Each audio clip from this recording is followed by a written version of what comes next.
Hello everyone. SR कुंज की इस video में आप सबका स्वागत है।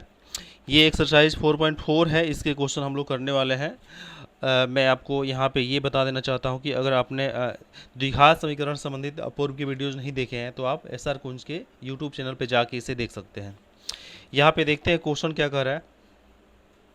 ये फर्स्ट क्वेश्चन जो है ये कहता है कि द्विघात समीकरणों के मूल की प्रकृति ज्ञात कीजिए, यदि मूलों का अस्तित्व हो तो उन्हें ज्ञात करिए। तो मूल का अस्तित्व का मतलब क्या होता है, इसके पूर्व के वीडियोज में बताए जा चुके हैं। अगर आपने उसे नहीं देखा तो आप देखिए, इस कंसेप्ट को क्लियर कर सकते हैं। फिर भी मैं यहाँ पे ये इस सारणी के द्वारा मैं आपको ये समझाने का प्रयास कर रहा हूँ कि अगर आपने डी, यानी डी का मतलब होता है विवेचक, जिसे डिस्क्रिमिनेंट या विविधकर भी कहा जाता है, अगर आपने इसे समझ लिया तो ये बहुत ही आसान हो जाता है।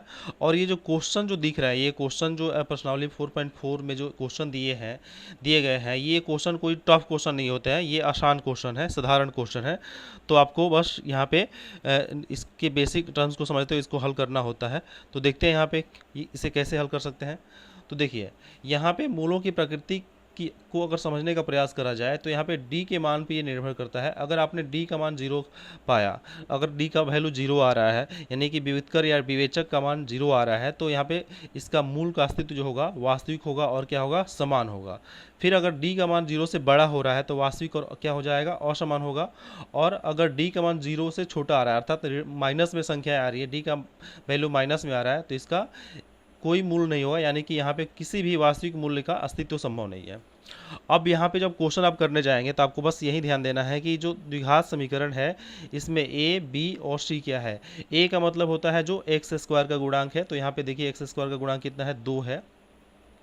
एक्स स्क्वायर गुणांक 2 है। और बी क्या है, एक्स का गुणांक जो -3 है। और सी क्या है, अचर पद जो यहाँ पे क्या है, 5 है। अब आपने क्या करना है, जो डी का फॉर्मूला होता है बी ए स्क्वायर माइनस 4ac, इसको लेके इसमें क्या करना है, जो ये ए बी सी के मान है उसको आपको क्या करना है, रखना है, फिर इसको सरल करना है। तो यहाँ पे बी का मान क्या है, -3 है। अब इसका स्क्वायर करेंगे तो 9 आएगा। और फिर यहाँ पे 4ac, ए का मान हो गया 2 हो गया, और सी का मान कितना है, 5 है। जब इसको आप मल्टीप्लाई करेंगे तो कितना आएगा, 40 आएगा। तो 9 से आप घटाएंगे 40 तो आपको ये कितना मिलने वाला है, -31 मिलेगा। अब चूंकि आपको पता है कि -31 जो है ये क्या है, जीरो से छोटी संख्या हो जाती है। तो यहाँ पे ये देखिए, ये वाला कंसेप्ट यहाँ पे आएगा, डी लेस देन जीरो। जब डी लेस देन जीरो हो गया तो यहाँ पे किसी भी वास्तविक मूल्य की, मतलब यहाँ पे क्या, कोई मूल्य क्या होगा, वास्तविक नहीं होगा, यानी कि यहाँ पे वास्तविक मूल्य का अस्तित्व नहीं है। अब क्वेश्चन आपसे ये कर रहा है कि मूलों की प्रकृति ज्ञात कीजिए, यदि मूलों का अस्तित्व हो तब उन्हें ज्ञात कीजिए। चूंकि यहाँ पे मूल का अस्तित्व ही नहीं है तो यहाँ पे हमको क्या करना है, यहीं पे स्टॉप कर जाना, यही हमारा क्या हो जाएगा, मतलब फाइनल आंसर हो जाएगा। और आपको इसमें इस क्वेश्चन में आगे कुछ नहीं करना है। तो आई होप आपको ये क्वेश्चन समझ में आया होगा। देखते हैं नेक्स्ट क्वेश्चन क्या है। यहाँ देखिए, सेम क्वेश्चन है और इसमें दूसरा क्वेश्चन जो दिया है, एक का दूसरा यहाँ पे देखिएगा, यहाँ पे 3x² - 4 √3x + 4 = 0 है। तो इसमें भी आपको क्या करना है, ए बी सी को आपको क्या करना है, ढूंढना है। ए बी सी को आप चिन्हित करेंगे तो यहाँ पे ए क्या है, x² गुणा क्या है, 3 है। और फिर देखिए यहाँ पे बी क्या दिख रहा है आपको, यहाँ पे बी दिख रहा है -4 √3 है। और क्या है, सी यानी अचर पद क्या है, देखिए यहाँ पे 4 दिख रहा है। तो फिर आप इसको जब डी इक्वल b² - 4ac पे इसको फिट करेंगे, पुट करेंगे, इसमें मान को रखेंगे तो देखिए क्या आ रहा है, -4 √3। देखिए -4 √3 जो है, इसका स्क्वायर करने का मतलब क्या होता है, -4 का स्क्वायर करेंगे 16 आएगा, और √3 का स्क्वायर करेंगे कितना आएगा, 3 आएगा। तो यहाँ पे 16 और 3 का मल्टीप्लाई करने पे क्या आएगा, 48 आएगा, जो आपको यहाँ पे दिख रहा है। और फिर यहाँ पे देखिए 4, 3 और 4 का यहाँ पे मल्टीप्लाई करेंगे तो भी क्या आएगा, 48 आएगा। तो 48 से 48 माइनस करेंगे तो कितना आएगा आपको, यहाँ पे आपको मिल जाएगा 0। और अब यहाँ पे आप देखिए, यहाँ पे d का वैल्यू क्या हो गया, 0 हो गया। तो इसका मतलब क्या है कि ये जो है इस द्विघात समीकरण की मूल की प्रकृति क्या होगी, वास्तविक और समान होगी। तो वास्तविक और समान मूल प्राप्त हो रहा है, तो इसका मतलब ये है कि यहाँ पे मूल का अस्तित्व है। जब मूल का अस्तित्व है तो आपको इसे ज्ञात करना चाहिए। तो फिर आप क्या करेंगे, द्विघाती सूत्र से या किसी अन्य फॉर्मूले का उपयोग करके भी आप गुणनखंड से या वर्गमूल बनाकर की विधि से भी आप इसे हल कर सकते हैं। तो हमने यहाँ पे क्या करा है, यहाँ पे हमने इसे इसके मूल के लिए क्या करा है, द्विघाती सूत्र का प्रयोग करा है। तो आप देखिए यहाँ पे द्विघाती सूत्र यानी कि x का वैल्यू क्या होगा minus B plus minus root D बट्टा में कितना 2 है। अब यहाँ पे आपको क्या करना है, सावधानी पूर्वक क्या करना है, जो भी इसके मान है वैल्यू है उसको क्या करना है, पुट करना है। तो b का मान यहाँ पे देखिए b है ऑलरेडी यहाँ पे क्या -4√3, तो -4√3 होगा। लेकिन इस फॉर्मूले में द्विघाती सूत्र के फॉर्मूले में देखिए पहले ही माइनस है, तो यहाँ इसके पहले भी क्या करना, ब्रैकेट में डाल के इसको माइनस में दिखाना होगा। फिर d का वैल्यू कितना है 0, आप यहाँ पे रख देंगे। और 2a के स्थान पे देखिए a का वैल्यू क्या है 3 है, जो यहाँ पे आपको दिख रहा है। तो 3 और 2 का मल्टीप्लाई आपको करना होगा। तो माइनस और -4√3 का मल्टीप्लाई होगा तो क्या होगा 4√3 हो जाएगा प्लस में। और 0 का अगर आपने वर्गमूल ज्ञात करा तो क्या आएगा 0 ही आएगा। और 2 और 3 का मल्टीप्लाई होकर कितना हो जाएगा 6 हो जाएगा। तो यहाँ पे आप एक चीज़ समझिए कि यहाँ जो ये क्वेश्चन दिख रहा है यहाँ पे प्लस माइनस 0 है, तो एक बार 0 को जोड़ेंगे और एक बार क्या करेंगे घटाएंगे। तो घटाना और जोड़ना दोनों ही स्थितियों में क्या होगा, वही संख्या प्राप्त होगी जिसमें 0 को जोड़ा गया है। तो यहाँ पे क्या होगा 4√3 अपॉन में 6, 4√3 अपॉन में 6। अब यहाँ पे एक और चीज़ आपको समझ लेना चाहिए कि ये जो है 4 जो है ये क्या होगा 4√3 अपॉन में कितना है 6 है। तो ये 4 जो है 2 टाइम में कटेगा और ये क्या है 3 टाइम में कटेगा। तो यहाँ पे क्या आएगा 2√3 अपॉन में कितना 3। लेकिन देखिए यहाँ पे ये आंसर आपको यहाँ पे दिख रहा है कि 2√3 अपॉन में 3, और यहाँ भी इसका भी हल यहीं आएगा, सेम आएगा। तो यहाँ पे आप एक चीज़ तो समझ पाए कि ये जो है d का मान जैसे 0 आया था, यहाँ पे d का मान 0 आया था, तो यहाँ पे वास्तविक और समान मूल प्राप्त होना ये मूलों की प्रकृति के अनुसार आप समझे थे। तो यहाँ पे हल भी देखेंगे, जो मूल आया हो क्या है, दोनों क्या है वास्तविक है और क्या है दोनों समान है, यानी कि दोनों मूल क्या है एक समान है। ये आपको समझ में आया होगा। अब इस क्वेश्चन में थोड़ा सा अगर आगे बढ़ा जाए तो यहाँ पे देखिए 2√3 जो है अपॉन में 3 है, तो इसको आप इस रूप में भी लिख सकते हैं 2√3 बट्टा कितना 3, और इसमें हम क्या करेंगे अंश और हर में क्या करेंगे √3 का मल्टीप्लाई करेंगे। तो देखिए 2√3 और √3 का गुणा हो जाएगा, कितना हो जाएगा 6 हो जाएगा। और यहाँ पे क्या हो गया 3 इंटू √3 हो जाएगा। तो यहाँ पे 3 और ये 2 बार में कटने वाला है, तो यहाँ पे फाइनली आपको क्या मिल जाएगा 2 अपॉन में √3। तो इस क्वेश्चन का आंसर आप या तो ये दिखा दें या और इससे सरल करेंगे तो इस रूप में आपको ये प्राप्त होगा। तो आई होप आपको ये क्वेश्चन समझ में आया होगा।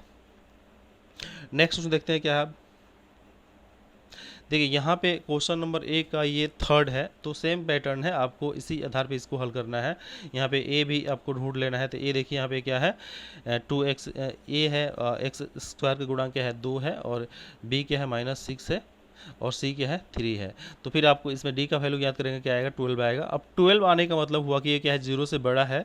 तो 0 से जब बड़ा है तो इसका मतलब क्या है ये वाला कंडीशन आपको यहाँ पे लागू होगा। तो इसके मूल क्या होंगे वास्तविक और असमान होंगे। असमान होने का मतलब यहाँ पे आप देख रहे हैं जब हल करा गया तो क्या आया दोनों अलग अलग आया, यानी कि यहाँ पे प्लस है और यहाँ पे क्या है माइनस है। तो यहाँ इसको जब हल करना आप शुरू करेंगे तो देखिए यहाँ पे क्या आएगा द्विघाती सूत्र का प्रयोग करेंगे।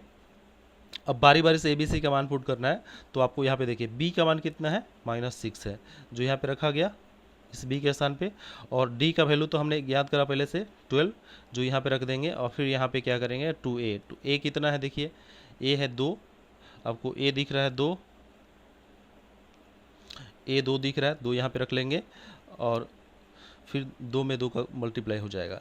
तो माइनस और माइनस है, फिर कोष्ट में माइनस है, ब्रैकेट में माइनस है, तो माइनस ये क्या होगा प्लस हो जाएगा, यानी कि 6 हो जाएगा यहाँ पे। और फिर क्या होगा 12 का जब आप इसे देखिए 12 जो है 12 का गुणनखंड करेंगे 2 इंटू 3 हो जाएगा। तो इसका आपको क्या करना है वर्गमूल करना है। तो यहाँ पे क्या होगा 2 के जोड़े से एक बाहर लाना होता है, तो यहाँ पे √3 हो गया। तो ये आपको यहाँ पे क्या होगा √12 के बदले हम क्या दिखा देंगे 2√3 दिखा देंगे। आई होप आपको ये समझ में आ रहा होगा। अब इसके आगे जब आप इसको सरल करने जाएंगे तो देखिए यहाँ पे क्या हो रहा है ये यहाँ पे दोनों ही अंश वाले पद में देखिए, अंश में देखिए दोनों में क्या है 6 और 2 है, 6 और 2 है, इसमें आप 2 को कॉमन कर सकते हैं। तो क्या आएगा कॉमन करने के बाद क्या आएगा ब्रैकेट में 3 प्लस माइनस √3 आएगा। तो ये जो है 2 बार में कटने वाला है, तो आप इसको इस रूप में फाइनल लिख सकते हैं। अब चूंकि ये जो आपको ये दिख रहा है ये प्लस माइनस √3 प्लस माइनस √3 आया, अब अपॉन में 2, तो आप इसको एक बार प्लस में दिखा देंगे और एक बार माइनस में दिखा देंगे, तो ये आपका आंसर हो जाएगा। तो फिर यहाँ पे देख लीजिए, डी का मान 0 से बड़ा आया तो इसके मूल क्या होंगे, वास्तविक और असमान, जो यहाँ पे आपको दिख रहा है असमान मूल है और वास्तविक है। नेक्स्ट क्वेश्चन देखते हैं। अब ये देखिए दूसरा नंबर क्वेश्चन है, इसमें कुछ अलग तरह के समस्याएं आपको सॉल्व करनी है। तो यहाँ पे देखिए, निम्न प्रत्येक द्विघात समीकरण के k का ऐसा मान ज्ञात कीजिए कि उसके 2 बराबर मूल हो। यानी कि आपको इसमें k का मान जो अज्ञात है ज्ञात करना है, और इसमें कंडीशन ये लगा है कि जो समीकरण दिए हुए हैं इसके मूल कैसे हैं, बराबर है। बराबर मूल के लिए क्या होता है, देखिए डी का वैल्यू कितना होना चाहिए, 0 के बराबर होना चाहिए, तभी क्या होगा, समान या बराबर मूल प्राप्त होगा। तो फिर आप इसी डी वाले फार्मूले से इसको सॉल्व करना है। तो आसानी से आप क्या करेंगे, जो क्वेश्चन है उसमें क्या करेंगे, आप ए ढूंढेंगे, बी ढूंढेंगे और सी ढूंढेंगे, जो आपको 2 के और 3 के रूप में दिख रहा है। फिर आपने क्या करना है, चूंकि ये कह रहा है कि मूल क्या है, बराबर है, 2 मूल क्या है, बराबर है, तो जब मूल बराबर होगा तो यहाँ पे क्या होगा, डी का वैल्यू किसके बराबर होगा, 0 के बराबर होगा। अब आपको पता है कि डी क्या होता है, बी स्क्वायर माइनस 4ac, तो आपने यहाँ पे क्या करना है, डी के बदले क्या दिखाना है, B square minus 4ac equal 0।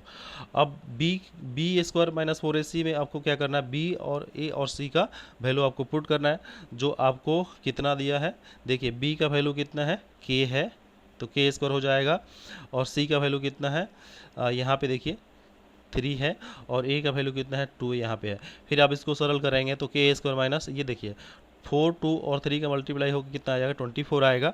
तो के स्क्वायर माइनस 24 इक्वल 0, इसलिए के स्क्वायर क्या होगा, ये 24 प्लस में माइनस में दूसरे तरफ जाएगा तो क्या हो जाएगा, प्लस 24 हो जाएगा। फिर यहाँ पे के स्क्वायर है तो आपने क्या करना है, के इक्वल में क्या होगा, प्लस माइनस 24। अब 24 का मल्टीप्लाई करने पे देखिए आएगा, 24 का मल्टीप्लाई किया होगा, 2 गुणे 2 गुणे 2 गुणे 3 आएगा। फिर आपने इसको क्या करना है, वर्गमूल ज्ञात करना है। तो आपको पता है कि 2 जो के एक समूह से एक बाहर करना होता है, तो यहाँ पे क्या आएगा, यहाँ पे देखिए आपको क्या मिल रहा है, इसमें से आप एक 2 बाहर ले लेंगे और ये क्या होगा, गुणा होके 6 रह जाएगा। तो ये आप इसको फाइनली क्या दिखा सकते हैं, 2√6 दिखा सकते हैं। तो यहाँ पे आपका फाइनल आंसर जो होगा क्या हो जाएगा, इसको जब आप सॉल्व करेंगे तो मैं इसको फिर से लिख रहा हूँ, यहाँ पे बराबर में क्या हो जाएगा, यहाँ पे बराबर में हो जाएगा 2 इंटू, देखिए 2 गुणे 2 के समूह से एक 2 बाहर आ जाएगा, और यहाँ पे 2 और 3 का मल्टीप्लाई हो कितना हो जाएगा, 6 हो जाएगा। तो ये आपका फाइनली आंसर हो जाएगा। आई होप आपको ये भी क्वेश्चन समझ में आया होगा। फिर इसके बाद से अब देखते हैं नेक्स्ट क्वेश्चन क्या है। यहाँ पे देखिए, ये भी सेम पैटर्न पे क्वेश्चन है। यहाँ पे के का ऐसा मान ज्ञात करना है जिसके लिए इसके 2 मूल क्या हो, बराबर हो। तो ये जो समीकरण दिख रहा है आपको, ये समीकरण क्या है, मतलब नॉर्मल समीकरण नहीं है, जैसे पूर्व के क्वेश्चन में आपको दिखे है वैसे समीकरण नहीं है। तो आपको इसको क्या करना होगा, थोड़ा सा सॉल्व करना होगा। तो के एक्स को x माइनस 2 से आपको मल्टीप्लाई करना होगा। तो आप जब इसको मल्टीप्लाई करने जाएंगे तो के एक्स और आप ब्रैकेट में क्या है, 2 प्लस क्या है, 6 है, इक्वल 0। तो देखिए यहाँ पे के एक्स का x से मल्टीप्लाई होगा तो क्या हो जाएगा, के एक्स स्क्वायर हो जाएगा, माइनस रहेगा के एक्स का 2 से मल्टीप्लाई क्या होगा, तो 2k(x) हो जाएगा, प्लस 6 हो जाएगा। अब यहाँ पे क्या है, नॉर्मल समीकरण हो गया। तो आपने इसमें क्या ढूंढना है, a ढूंढना है, जो क्या है, k है। यहाँ पे देखिए b क्या है, x का गुणांक यानी कि -2k। यहाँ पे आप देख पा रहे हैं, यहाँ पे b के बदले क्या होना चाहिए, -2k होना चाहिए। आप यहाँ पे ध्यान रखेंगे। और c जो है, c क्या है, यहाँ पे 6 है अचर पद के रूप में। तो जब ये सारी चीज़ें आपको यहाँ पे दिख रही हैं, तो आपने इसमें क्या करना है, आपने इसमें क्या करना है कि अब इसको डी स्क्वायर, डी जो है डी का फॉर्मूला यहाँ पे यूज़ करेंगे। तो यहाँ पे ये भी एक कंडीशन लगा हुआ कि यहाँ पे समीकरण का मूल क्या है, बराबर है। तो इसलिए क्या होगा, डी का वैल्यू क्या होगा, जब समीकरण का मूल बराबर है, मूल समान है, बराबर है। तो देखिए मूल समान कब होता है, ये वाला कंडीशन, डी इक्वल क्या होगा, 0। तो डी इक्वल 0 करेंगे। फिर बी स्क्वायर माइनस 4ac, तो यहाँ पे बी क्या है, आप देखिए यहाँ पे बी जो है -2k है, यहाँ पे मिस्टेक है, यहाँ पे इसको आप देख लेंगे, गौर करेंगे यहाँ पे। तो यहाँ पे B square minus 4ac, B का मान क्या होगा, -2। तो -2 का स्क्वायर करेंगे तो क्या आएगा, 4k² आएगा। और फिर 4ac, ए का वैल्यू देखिए क्या है, ए का वैल्यू है आपको k और सी का वैल्यू 6 है। तो आप इसको लेके मल्टीप्लाई करेंगे तो क्या आएगा, 24k आएगा। फिर यहाँ पे आप देखिए 4k अगर इसमें कॉमन करते हैं तो क्या k माइनस सिक्स आएगा इक्वल 0 आएगा। अब इसको जब हल करने जाएंगे तो आप यहाँ पे देखिएगा, अगर आपने 4k इक्वल 0 4k रखा तो ये k माइनस सिक्स क्या करेगा, 0 को डिवाइड करेगा तो फिर क्या आएगा, 0 आएगा। यहाँ पे k का वैल्यू कितना आएगा, 0 आएगा। लेकिन जब आप क्या करेंगे इसमें, जब इसमें आप k माइनस सिक्स को बराबर के बाएं तरफ रखेंगे तो दाएं तरफ क्या होगा, 0 में भाग होगा 4k से।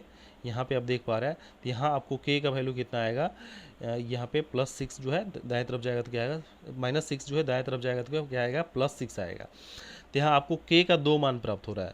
लेकिन क्या यहाँ पे सोचना है कि क्या यहाँ पे k का दोनों मान संभव है, दोनों मान संभव नहीं होगा। क्योंकि देखिए, अगर k का मान आप जब 0 लेंगे तो द्विघात समीकरण ये होगा ही नहीं। क्योंकि देखिए यहाँ पे k का मान 0 होगा तो ये वाला एक्स स्क्वायर वाला पद गायब हो जाएगा।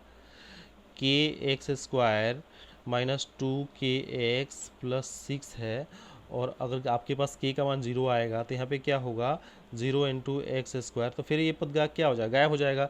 यानी कि इसमें घात 2 वाला पद ही गायब हो गया।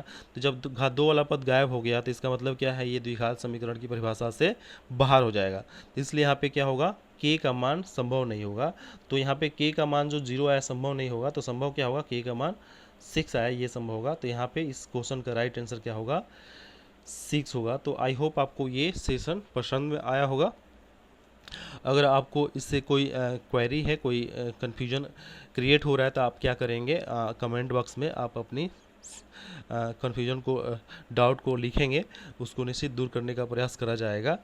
तो लास्ट में यही आपसे आग्रह रहेगी कि आप इसे SR कुंज को सब्सक्राइब कर लें, और ये वीडियो अगर आपको अच्छा लगा तो इसे क्या करें, लाइक करें और अपने फ्रेंड्स के पास इसको क्या करें, शेयर करें। धन्यवाद।